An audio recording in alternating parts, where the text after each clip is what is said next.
செந்தில் பாலாஜியோட இந்த டிரான்ஸ்ஃபார்மர் கொள்முதல் வழக்கையும் இப்போ மாத்திருக்காங்க. என்ன நினைக்கிறீங்க சார்? என்ன மாதிரியான செயல்பாடு? இல்லை, அதுக்கு செந்தில் பாலாஜி தெளிவான விளக்கம் சொல்லியிருக்கார். நாங்கள் 87 இருந்து என்ன நடைமுறை கடைபிடிக்கப்படுகிறதோ அதே நடைமுறையை தான் நாங்களும் இப்போ கடைபிடிச்சிருக்கோம். எந்த தவறும் செய்யவில்லைங்கிறத தெளிவுபடுத்திட்டார். நான் நீங்கள் கேட்டதுனால இதன் மூலம் இன்னொரு செய்தியை சொல்லிட்டேன். 2011 இருந்து 21 வரை 10 ஆண்டு காலம் அதானி அவர்கள் நிலக்கரி கொள்முதல் பண்ணி கொடுத்தாங்க. அந்த நிலக்கரி கொள்முதல் பண்ணக்கு 6 எரிதிறன் உள்ள நிலக்கரி சப்ளை பண்ணுறேன்னு சொல்லிட்டு 4 எரிதிறன் தரம் குறைந்த நிலக்கரி சப்ளை பண்ணியிருக்காங்க. அதுக்கு கண்ட்ரி ஆஃப் ஆரிஜின் சர்டிஃபிகேட்னு ஒன்று கொடுப்பாங்க. எந்த கண்ட்ரியில் நிலக்கரி கொள்முதல் பண்ணமோ அந்த ஆரிஜின் சர்டிஃபிகேட்டில் தான் என்ன எழுதியிருப்பாங்க, அந்த நிலக்கரியினுடைய தரம் எழுதியிருப்பாங்க. அந்த ஆரிஜின் சர்டிஃபிகேட் இல்லாமல் அவங்களுக்கு பணம் கொடுக்கக்கூடாது.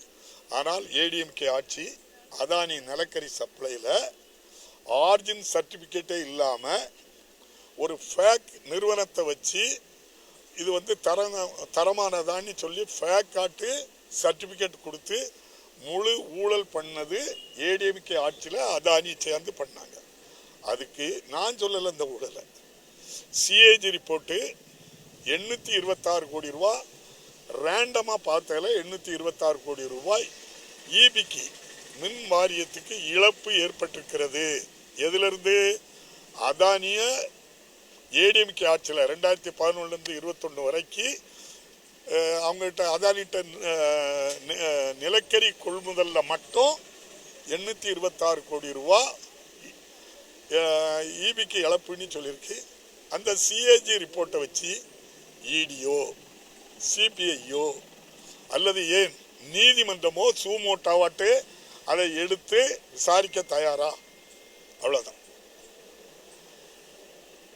பாரதிய ஜனதா கட்சியுடைய பாரத பிரதமருடைய நண்பர் அதானி நிலக்கரியை தரம் குறைந்ததை சப்ளை பண்ணியிருக்காரு. கண்ட்ரி ஆஃப் ஆரிஜின் சர்டிஃபிகேட் இல்லாமல் நிதி பெற்றிருக்காங்க. ஏடிஎம்கே மேலேயும் அவங்க மேலேயும் எடுக்கலை.